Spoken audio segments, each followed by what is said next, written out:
Vamos falar sobre uma especialidade médica que se dedica aos cuidados de saúde específicos para os idosos, a geriatria. Para nos ajudar a entender melhor esse assunto, convidamos a médica geriatra, a doutora Zali São Lucas. A Karina Vieira vai te mostrar como funciona a fisioterapia para idosos. E para finalizar, você vai conhecer o projeto Cores do Mará, no quadro Fazer o Bem.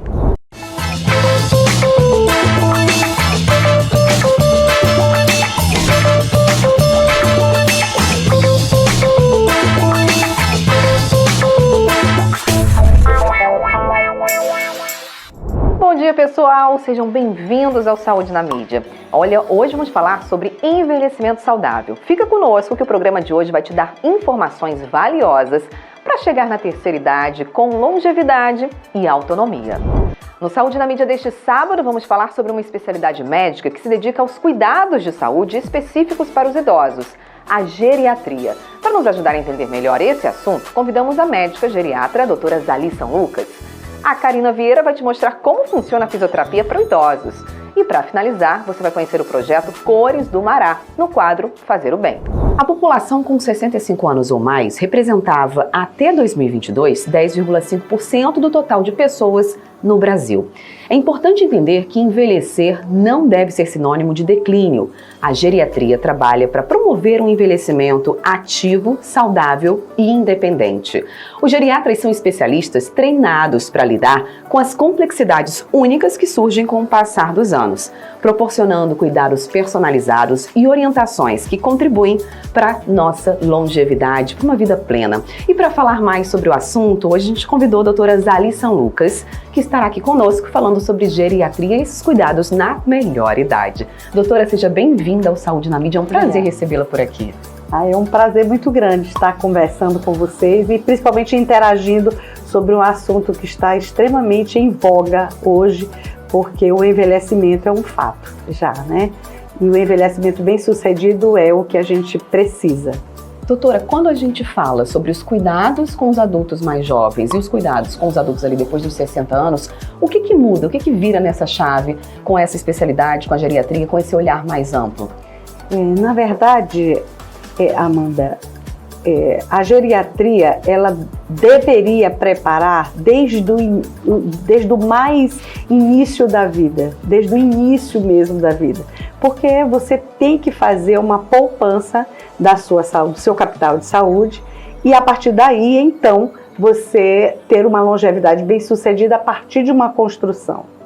Aos 60 anos, você já tem uma construção onde você vai conseguir desacelerar alguma coisa, você vai conseguir construir outras coisas, mas você já está em um patamar onde já desenvolveu alguns processos, alguns instrumentos na vida. E assim, quando você pensa, vou procurar um geriatra, eu vou procurar aos 65 anos, aos 60 anos? Essa é uma dúvida comum. Essa é uma dúvida muito frequente, as pessoas sempre perguntam. E tem gente que só procura quando sente realmente alguma necessidade, ou alguma indicação, algum encaminhamento de alguma outra especialidade, mas procurar por prevenção a partir de 60 anos é algo mais difícil de acontecer com facilidade, com tranquilidade hoje em dia, doutora. Claro, as pessoas sentem principalmente a necessidade de buscar uma fórmula para a eterna juventude, né? Existe? Não existe. Não existe. Existe uma grande cartada para uma longevidade bem-sucedida. Tanto é que a longevidade, ela é um processo heterogêneo. Cada pessoa tem um tipo de longevidade, né? Então depende muito dessa construção que eu falei há pouco. E essa construção, ela depende de um tripé. Ela depende de uma boa alimentação, de um bom desempenho físico, né? Um movimento, e de um bom desempenho cognitivo. Além disso, nós precisamos ter uma interação com o meio, nós precisamos ter amigos, nós precisamos ter conjunto de pessoas que pensam mais ou menos como nós e que gostem das mesmas coisas. E esse é o grande segredo da longevidade bem-sucedida. Ter uma vida ativa. E não só ativa com exercícios e atividades físicas, mas também socialmente, culturalmente, está inserido naquele plano ali daquelas habilidades socioemocionais para estar envelhecendo realmente no tripé, mente, corpo e espírito. Seria isso, doutora? Exatamente. E uma outra coisa, o envelhecimento como um todo, ele é diferenciado não pela cronologia, pelo tempo. Não, ele é diferenciado pela funcionalidade. Tenho uma funcionalidade motora boa, eu tenho uma funcionalidade cognitiva boa, eu estou construindo isso em meu processo, então pode ter certeza que a minha longevidade vai ser muito eficiente. E quando nós pensamos em eficiência, nós precisamos pensar também em eficiência, efetividade e segurança, né? Quando nós pensamos nisso, nós podemos pensar que a longevidade, ela não depende só de uma genética, né? Como antes nós pensávamos, meu pai viveu tantos anos, minha mãe. É importante, mas isso só é 15%. Os outros 75%, nós encontramos no contexto, nós encontramos no lugar onde a gente mora e nós encontramos em como nós vamos construir a nossa longevidade. Doutora, o que a gente observa muitas pessoas preocupadas com essa longevidade para chegar, né, depois de 60, 70, 80 anos, sem precisar estar dependendo de alguém, como você falou, de estar ali fisicamente bem para ter autonomia, para ter independência. E a gente vê isso acontecendo muito nos países desenvolvidos, na Europa, Estados Unidos, a quantidade de idosos que fazem as atividades da rotina diária sozinhos, que às vezes moram sozinhos e vão da casa para o supermercado, às vezes eles têm uma qualidade de vida diferente da nossa, que eles vão a pé, muitas vezes alguns com alguma debilidade, mas eles têm ali, ou seja, uma cadeira automatizada, mas eles vão conseguindo fazer todas as atividades sem estar realmente dependendo de uma outra pessoa. E aqui no Brasil a gente ainda vê que a terceira idade, que as pessoas envelhecem, mas não se preocupam muito com essa questão da atividade física, de como é possível prevenir para chegar lá na frente e ter uma qualidade de vida tão boa que pode pegar os netos, os bisnetos no colo, correr, fazer atividades esportivas. Como é que você resume tudo isso e o que é possível fazer para que a gente tenha essa qualidade de vida também de outros países? Nós temos que organizar a nossa autonomia, inicialmente, né? A autonomia deve ser algo que deve ser perdido por último, já na finitude. Talvez a gente ainda tenha que estar com a autonomia de dizer como nós queremos que a nossa finitude seja organizada. Mas a principal meta do indivíduo é se colocar em movimento. Quando você está em movimento, tudo em movimento funciona. Quando você não tem movimento, você não funciona. E isso, o nosso organismo, ele tem toda essa característica. Uma pele que não está em movimento, ela atrofia. Os órgãos, quando não estão em movimento, eles atrofiam. Então, se nós movimentarmos pernas, braços, como sustentação de uma caminhada, de uma marcha, nós vamos ter, sim, um envelhecimento bem-sucedido. E como prover isso, né? Quando você começa a pensar no seu próprio envelhecimento como uma construção e não como um medo de chegar lá. Eu ainda não estou velha. Esse é o grande medo de todos, né? Eu não estou velha. Acho que falta muito tempo para isso acontecer. Fulano é mais velho do que eu, então é um ano só a mais. Então, não, eu sou bem mais novo. É verdade, né? A gente escuta muito isso. Então, na verdade, quando você pensa no envelhecimento como funcionalidade, você está pensando já em uma outra estrutura de poder envelhecer, né? E funcionando, você também faz os outros funcionarem. Né? É uma estimulação, você fazendo caminhada, fazendo uma atividade física, uma musculação, que é extremamente importante para o idoso que ele mantenha a musculação como um hábito, né? Porque a partir da musculação é que nós vamos ter músculos fortes para sustentar o nosso corpo. E quando o nosso corpo é bem sustentado, ele tem essa ida e vinda bem independente, né? E nós teremos poucas oportunidades de quedas, que isso é um dos fatos que mais deteriora o indivíduo. Nós vamos ter mais possibilidades de construir novos sonhos, com essa nossa função e nós não vamos nos abstrair muito em casa, de ficar só naquele momento de já passou a minha idade, então eu tenho que ficar em casa. Não, você tem que sair, você tem que promover, você tem que construir novos sonhos, porque os sonhos da juventude eram diferentes. Os sonhos do envelhecimento, do velho, é outro sonho, é um sonho mais solidificado. Doutora, você falou aí da atividade física. A partir de quantos anos, sempre, né? A gente fala desde criança tem que fazer atividade física. Mas, por exemplo, aquele idoso que nunca praticou, tá ali com os seus 60, perto dos seus 65, é possível começar também nessa idade? Com certeza. Ele tem que ser bem avaliado. Ele tem que ser bem avaliado para diagnosticar suas limitações. Né? A partir dessas limitações é construído um plano de funcionalidade. Então, provavelmente buscar um bom fisioterapeuta, provavelmente um professor de educação física, para que o movimento seja um movimento adequado para as suas limitações. Né? Aí você falou de um outro tripé também importante. A gente falou da atividade física, para esse fortalecimento muscular, para evitar essas quedas, e a alimentação. Como a alimentação pode influenciar nessa saúde dos idosos e como que é uma alimentação diferente? Exigem outros nutrientes de um adulto mais jovem? Como é que é feita essa alimentação e suplementação na terceira idade? A alimentação, como tudo que rege o envelhecimento, precisa de uma construção também. Então eu não vou só agora fazer ingesta de nutrientes que me facilitem o meu bom envelhecimento. Mas, no entanto, se eu não era acostumada a ter uma boa alimentação e hoje eu começo a ter essa possibilidade, essa vontade, eu tenho que ter proteína no meu alimento. A proteína é que dá sustentação para o movimento, né? Tenho que ter proteína, eu tenho que ter as vitaminas que vêm dos nutrientes naturais, das frutas, dos legumes, né? Eu tenho que ter um pouco de carboidrato, sim, né? Porque ele ajuda a fortalecer e, enfim, uma dieta bem balanceada com frutos, alimentos e nutrientes próprios da região onde você mora, já é tão possível para conseguir fazer uma longevidade bem-sucedida. Doutora, falamos aí do corpo, do alimento.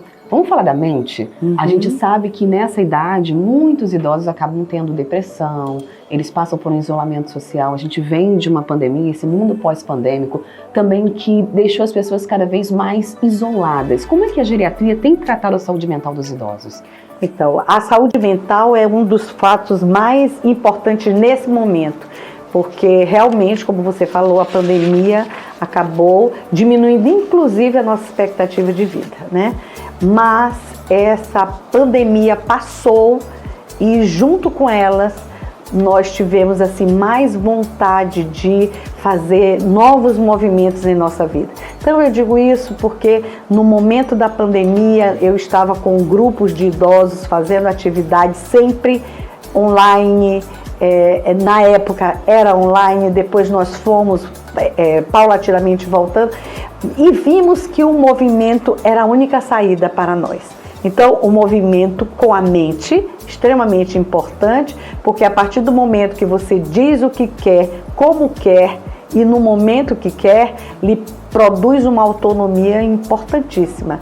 E isso você adquire através de uma escolaridade, sim, de uma boa escolaridade, mas de busca do conhecimento. Eu posso não ter tido uma escolaridade muito boa, mas eu estou em busca do conhecimento. Então, a leitura é extremamente importante, né? Porque a saúde mental, ela depende de como você conhece a realidade de outras pessoas, traz para você algum tipo de ensinamento, algum tipo de dica importante, e quando você interage com outras pessoas, isso fica muito mais objetivo e muito mais eficiente. A gente está falando dessa interação, mas a família também nessa inserção. A gente sabe que às vezes as famílias ficam um pouco mais atribuladas, os filhos têm que trabalhar, não dão mais atenção como deveriam, a visita a esse idoso.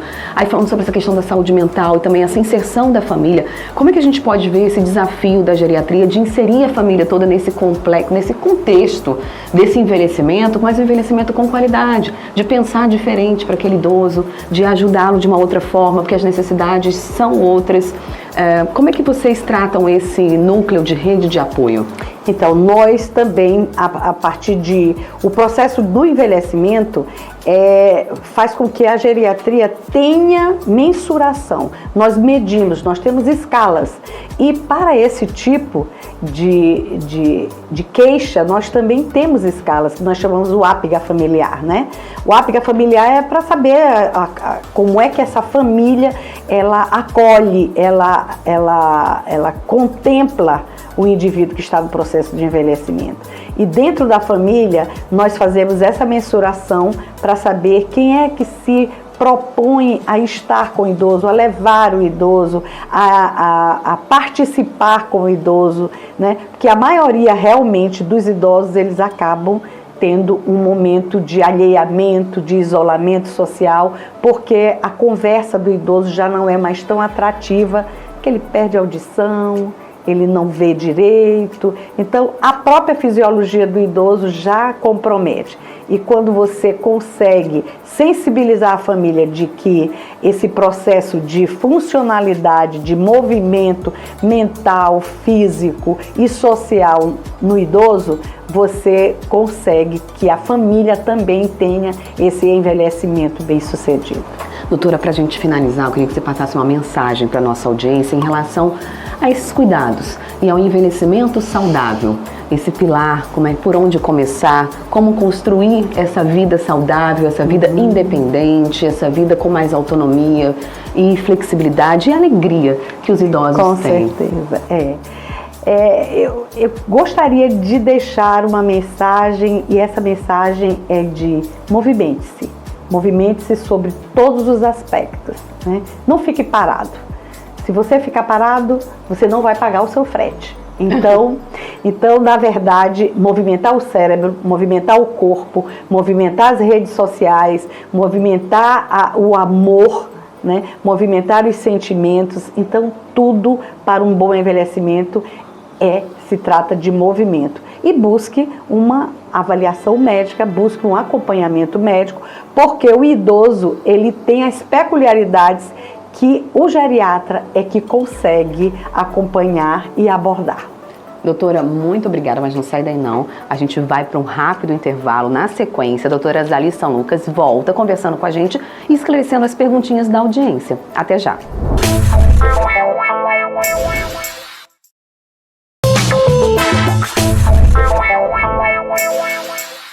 Estamos de volta com Saúde na Mídia e chegou aquele momento que você vai interagir conosco. Isso mesmo, as perguntas da audiência para a doutora Zali, geriatra. A Karina Vieira já selecionou as perguntinhas mais frequentes da nossa audiência. Você que participou com a gente pelo Instagram, fique ligado que agora a gente pode esclarecer a sua dúvida.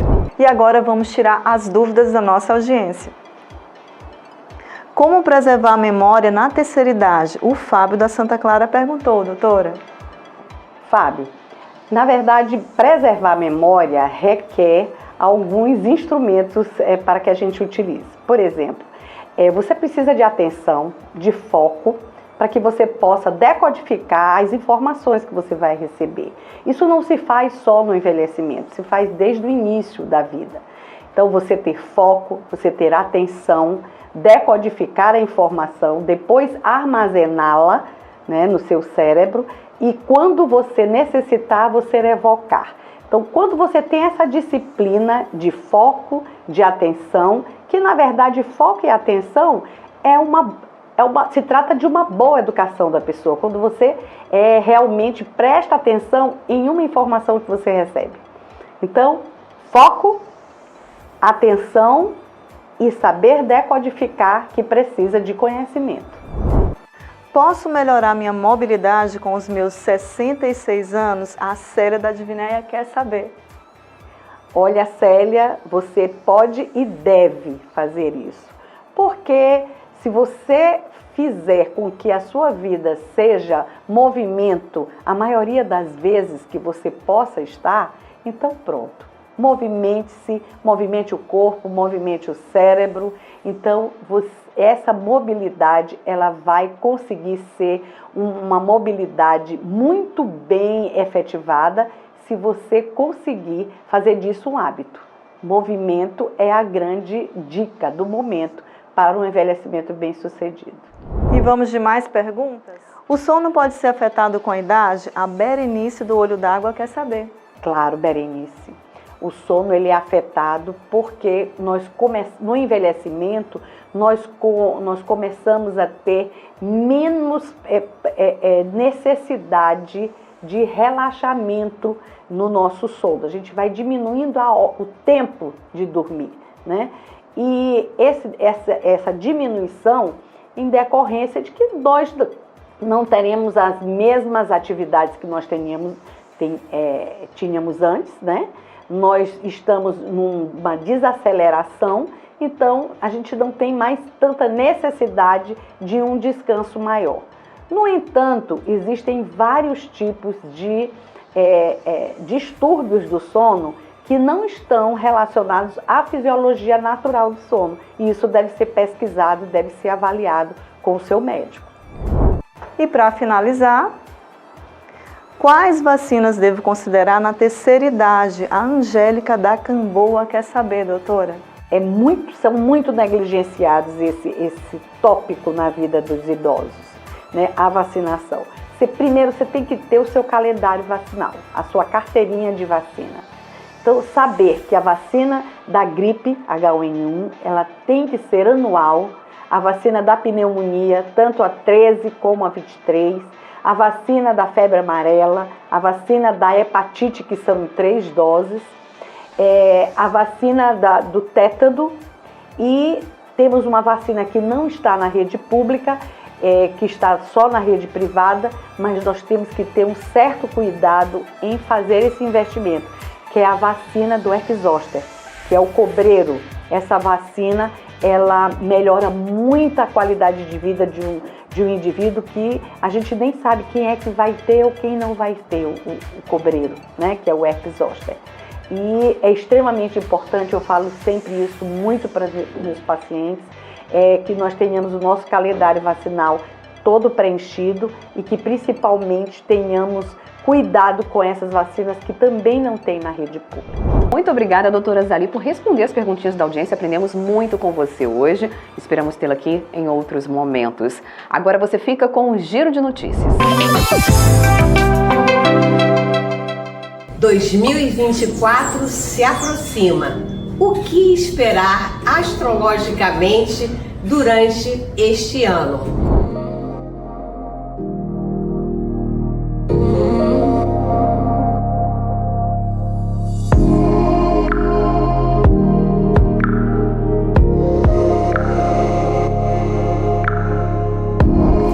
Meu nome é Tereza Cristina Ottoni, sou terapeuta holística, astróloga, numeróloga, taróloga. Adoro ver a interpretação que esse tipo de ferramenta, como a astrologia, o tarô e a numerologia, podem trazer como inspiração, como guiança para as nossas vidas, nunca como uma determinação. Esse pode ser um grande equívoco que muitas pessoas têm, que quando algo está sendo pronunciado, pode ser impactante e aquilo determinadamente irá acontecer. Não necessariamente. É apenas uma inspiração que o cosmos está nos trazendo. Astrologicamente, o planeta Saturno é um planeta de estruturação, determinação, profissionalismo, que exige, que cobra, como qualquer patrão exigente do seu funcionário. Nós estamos vindo em 2023 de um ano regido pela Lua, e a Lua fala das emoções, das conexões familiares, dos nossos antepassados, de tudo aquilo que trouxe o início da nossa vida, principalmente emocional. Então, aqueles de nós que tivemos a habilidade de alinhar, de ajustar as nossas emoções, aquilo que é de base na nossa vida, teremos mais facilidade para cumprir com aquilo que Saturno irá nos exigir. De modo que, Como será o ano, Tereza? Vai ser fácil ou vai ser difícil? Depende. Elaborou as suas emoções, os seus sentimentos, aquilo que é do seu passado? Então, será fácil cumprir aquilo que Saturno trouxer. Deu para você entender um pouco do que será exigido de nós?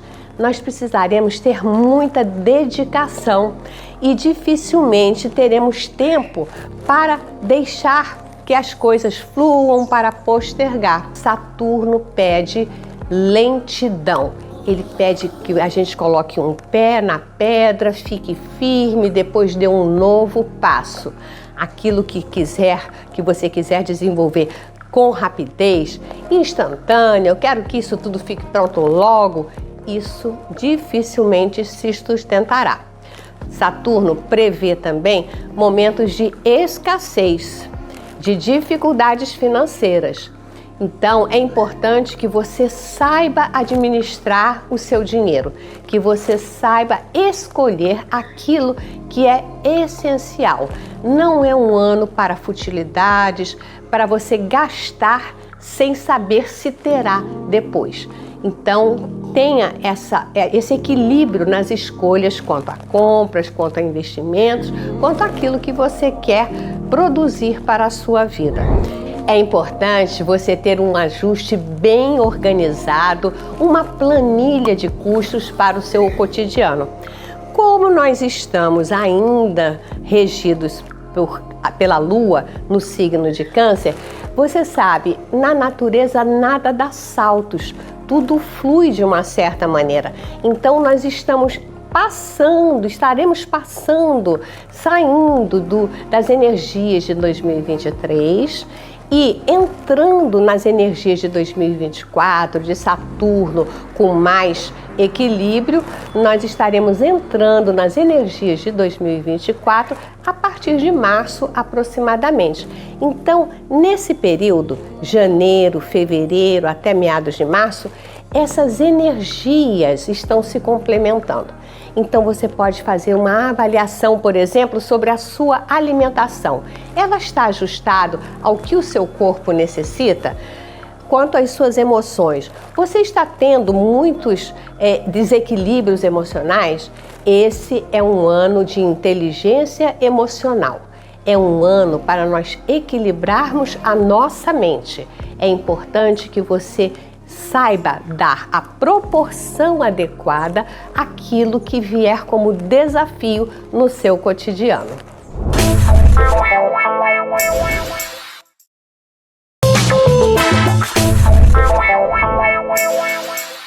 Saúde na Mídia está de volta e a gente vai continuar falando sobre longevidade, envelhecimento saudável. Vamos falar sobre a fisioterapia para idosos, uma especialidade muito procurada para evitar lesões ou então para ajudar em tratamentos. A Karina Vieira foi conhecer como é que funciona e vai te mostrar agora.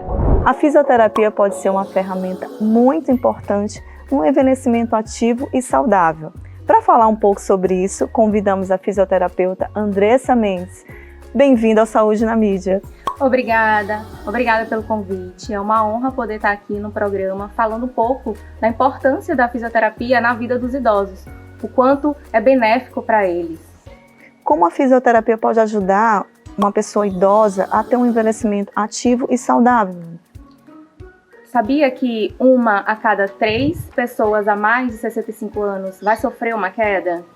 À medida que envelhecemos, é natural a perda de massa muscular, da mobilidade, densidade óssea. Por isso é extremamente importante que o idoso ele tenha um acompanhamento fisioterapêutico, tanto de forma preventiva quanto para tratamento. Em busca do envelhecimento ativo, buscamos trabalhar com foco maior na força muscular, melhorar, manter a mobilidade articular, principalmente de ombros, quadril, e também coordenação motora e cognitivo. O equilíbrio é muito importante também. A partir de que idade a gente pode dizer assim, nossa, tem um idoso e casa? A partir de que idade que a gente considera uma pessoa idosa e que está apta a fazer a fisioterapia, esse tipo de exercício? A partir dos 60 anos mesmo, já é considerado idoso. Como é que a gente pode identificar esses sinais de comprometimento, né, de uma pessoa idosa, para o pessoal daí de casa entender melhor? Certo. Se você perceber um idoso caminhando com passos mais curtos, mais lentos, com dificuldade de levantar de uma cama, apoiando, fazendo muita força para levantar de uma cadeira, por exemplo, já é sinal de perda de força, perda de equilíbrio e mobilidade. Então, como agir nesse momento?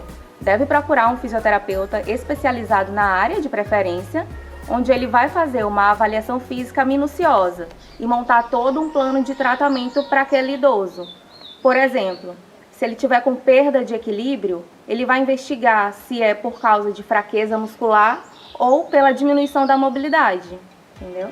Você teria algum exercício prático para ensinar para o pessoal aí de casa, de como é que ele vai tratar esse idoso, fazer esse exercício em casa? Sim, com certeza.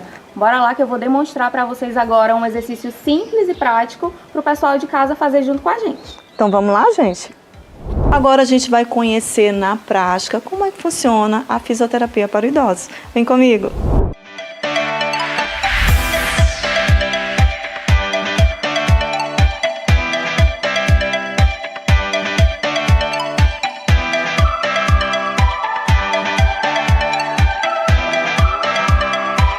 Agora vamos mostrar na prática como funciona a fisioterapia para o idoso.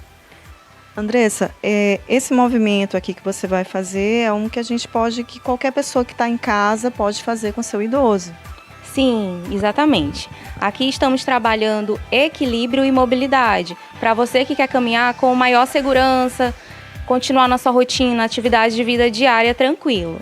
O que ela está fazendo? Aqui estamos usando o step e ela está trabalhando a mobilidade aqui de quadril e joelho, num nível mais baixo do step. Quando terminar as repetições desejadas, vamos levantar e fazer o nível 2 de dificuldade,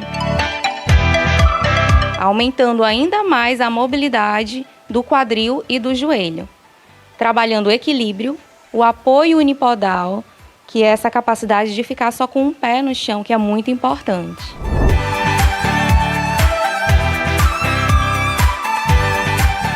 Esse exercício em si, qual é o benefício que traz para a pessoa idosa?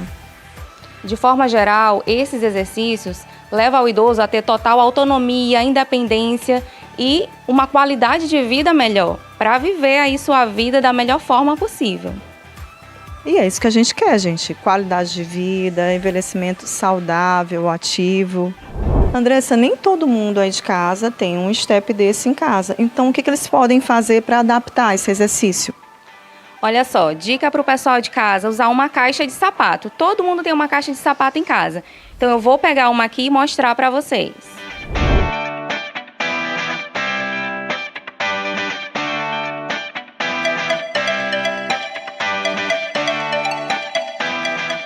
Aqui ela vai trabalhar o nível mais baixo da caixa de sapato. Fazer 10, 12 repetições. E depois ela vai virar a caixa colocando na altura maior, para trabalhar ainda mais essa mobilidade do quadril e do joelho.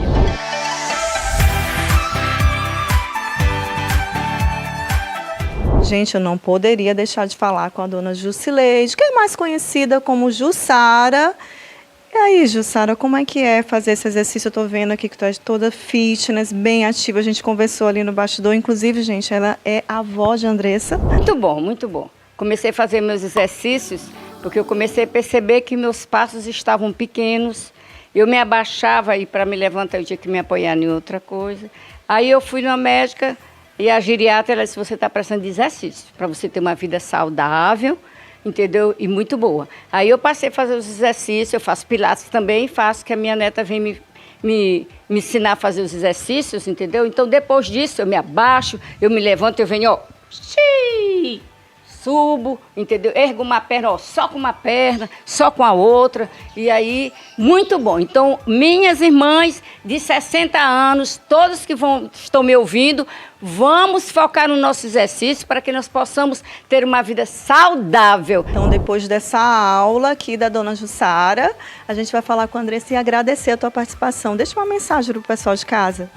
Claro, eu agradeço muito pelo convite do Saúde na Mídia. As meninas são 10. E eu quero falar para o pessoal de casa que a longevidade ela está totalmente relacionada com a qualidade de vida. E é preciso buscar uma atividade física constantemente. Então, bora se movimentar, né, dona Jussara? Vamos se movimentar. Bora pra cima. Fazer dança, entendeu? Fazer caminhada, fazer pilates.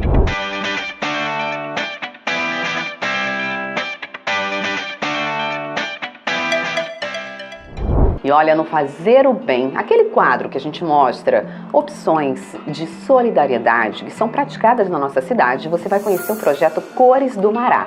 Dá uma olhadinha.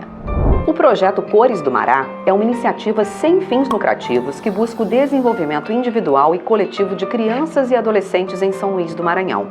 Focado em áreas vulneráveis, o projeto utiliza uma abordagem que combina conteúdos pedagógicos, educação emocional e habilidades socioemocionais, atendendo crianças de 5 a 13 anos, conhecidas como coloridos. O projeto visa proporcionar oportunidades e superar desafios sociais, emocionais e educacionais, com uma metodologia baseada em 5 pilares: comunicação, sociabilidade, autoconhecimento, autogestão e visão de mundo.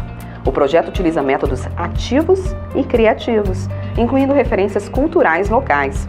A jornada de desenvolvimento é dividida em 3 etapas de 2 anos cada, focando na alfabetização socioemocional, compreensão e gestão das emoções. E também, gente, estimulando uma visão de mundo empática e protagonista. O Instituto Cores do Mará aceita doações através do Pix, identificado pelo CNPJ 31 256 011 001/60.